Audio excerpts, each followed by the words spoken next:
Every great once in a while I actually get comments requesting videos, and I forgot that I still had a file with a couple more requests on it. So I want to apologize in advance to Solutions Within because this request was asked over a year ago. So the video idea is it bad, or let's say unproductive, to want to influence people? For instance, wanting your young adult children to want to have more balance in their lives. Balance is in bringing more spirituality, or LOA, aka magic, into their lives instead of being focused merely on the physical or money or right-wing conspiracy theories, etc. Should I just completely avoid discussing these issues when we're together, since it doesn't seem to work anyway? Or keep trying to nudge/correct them? Also, or should I meditate, pray for them? Can you teach more powerful specific rituals? I assume magic rituals can be used for healing. Can you teach that? Thanks. So that's 2 requests. I could do another video on healing in the future. Healing is actually one of my primary interests when it comes to spirituality. And I have actually done a few videos on healing. So if you want to check those out, search healing on my channel. But yeah, I can do some future videos on that as well. So let's get to your main question here. Each one of us has our own life, our own will, our own essence, spirit, our will just driving us forward of what we want and what we're passionate about, what we like and what we want to do. So other people trying to influence that, magically speaking, in my opinion, would be very similar, if not exact, to verbally trying to redirect someone. Yes, your words can have effects on people, especially if they kind of want to, but they just need that extra little nudge. But at the same time, some people might dismiss you outright. Even if somebody really wants to do it, like an addict wanting to give something up, and you try to give them a little bit of verbal encouragement, and they still go back to their addiction anyway. At the end of the day, people have their own path. So, trying to influence them depends on the subtlety. If you were straight up trying to take away someone's will and force them to do it, again, I think this is akin to having a conversation with someone, trying to command them how to live their lives versus advising them how to live their lives. So if we go to the more advisory aspect of spirituality, I think that could be more positive. I think there's a way to work with it that it's okay. I think too, though, based upon your question here, it almost sounds to me, in a way, like more of a broad spectrum parenting question. As a parent, you care about your children. Of course, you're gonna, like, helping guide them through life, even as an adult. They're never going to stop being your children. So in my opinion, you're still parenting. So of course, the desire to want to help your kids, I think, is a positive thing. And I think you should to a certain degree. I think there's a balance between trying to help guide your children even when they're grown versus being a nagging mother who's trying to make them live the life you see best for them. There's a balance there. And I have no idea about your situation. I have no idea about your children. So that's like just a generalized advice on a whole for any parent out there when you're thinking of if you're going to help your children, how much is helping versus overstepping and forcing them to do. And what is it that you don't like or think that they should be doing differently? Is it because it's genuinely going to be harmful for them in the long run, or is it just something that you yourself don't see a lot of value in? In those cases, I usually advise people to just kind of open up your mind and realize that we're all on our own path and we have to make the decision that's best for us. Even if it's sometimes not necessarily a great decision, people can learn from making bad choices. That's what experience is, going through life, making mistakes, and then growing out of those mistakes. The magical aspect of this, if you were going to do some sort of influence through magic, and I'm using the term influence as like very hands-off, touchy, because influence can be in a lot of different ways, right? We can, again, use words. We can use intimidation. We can use, well, I'm not going to help you out with something if you don't do what I say. Like there's different ways of manipulation versus advice. So if we take it on a spiritual level, there's a difference between trying to put forth energy to try to get someone to do something versus giving them strength to help clear obstacles. And just to be clear, I feel like prayer and spellcraft are the same thing. It's just different. in the sense of the semantics, right? If you're praying, typically it's to a higher power, but if you're casting a spell, you're drawing energies that are associated with a higher power to help direct them.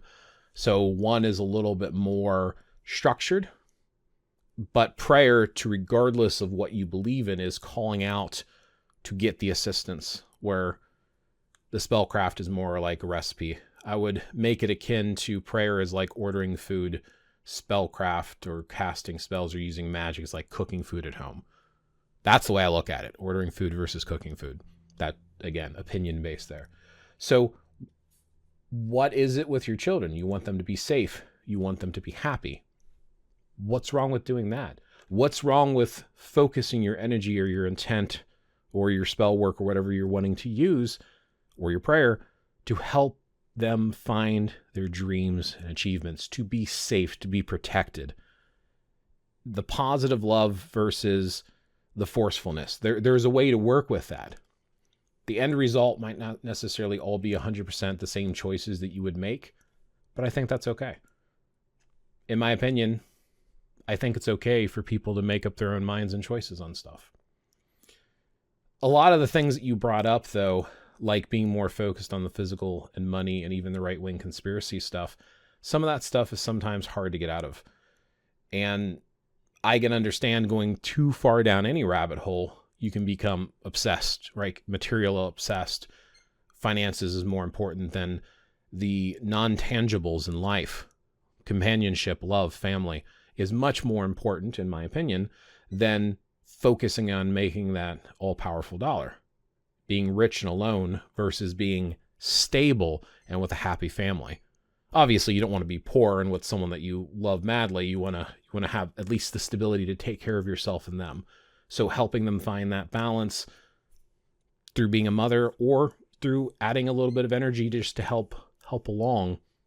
That's my opinion there. I hope that helps.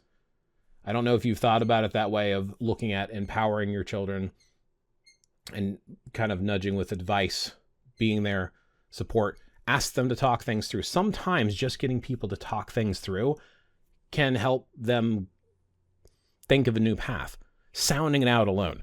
So I actually work in technology. I work with software and stuff. So one of the biggest ways to kind of overcome hurdles is to talk about what I'm planning to do. So if I'm running into a block, like if I'm writing code and it's not doing what I want it to do, if I step back and think about what am I really trying to accomplish, what's the ultimate end goal, sometimes I can think of a different way of approaching it. So sometimes just having a conversation and hearing people out, even if you don't agree with them, maybe they hear how it sounds.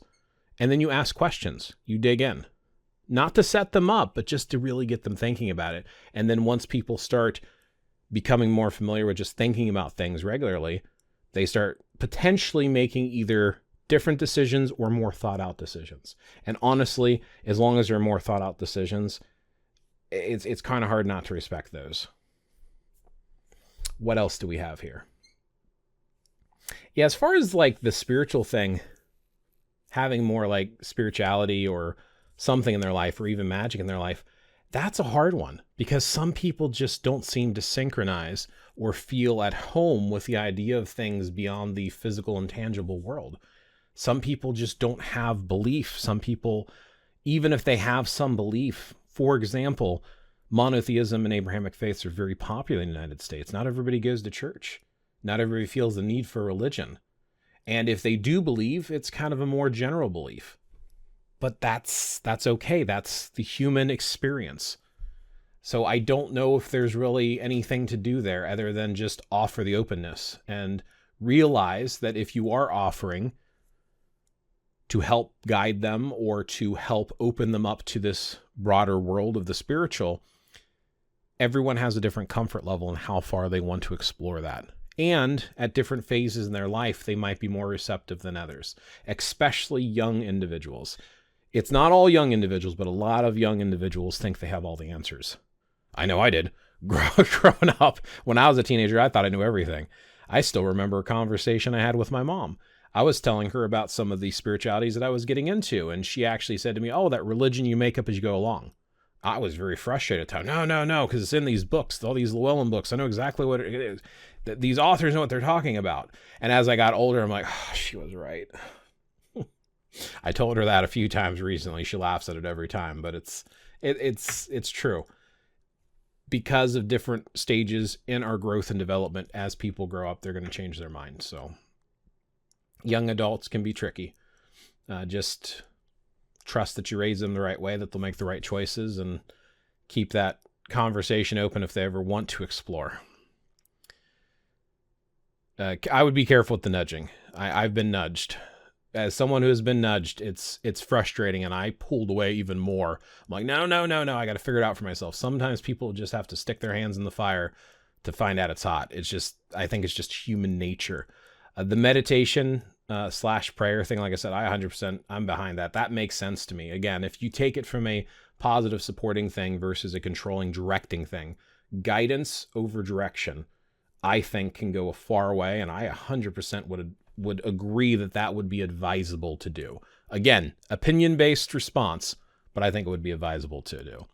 So I think that answers most of it. I do apologize again if you even see this video for how long it took to respond, and hopefully others thought it was interesting. And I'm curious. This is just my thoughts. What about you as a viewer? Even if this, even if you're not the individual who asked this question, what advice would you give to a mother who has adult children that she wants to help them and they seem to be making choices that don't look like they're balanced? I mean, right? That's what the question's looking for, is balance. So how do you help someone find balance without making them find balance?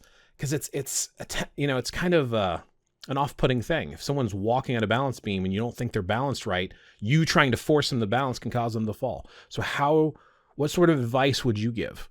How much spirituality or support or energy work or direction of that energy work do you think is okay, or would you advise doing? So share your thoughts below. I'd love to hear them too. And maybe if the original poster sees this comment, maybe they'll also see the comments that you leave below as well, and maybe it'll be helpful. So as always, thanks for watching. Feel free to ask questions. Promise I'll make the effort to do better, to respond sooner, even if it is just through comments. So this one kind of slipped away from me, but at least I finally got back to it. So thanks for watching, and I will catch you next one.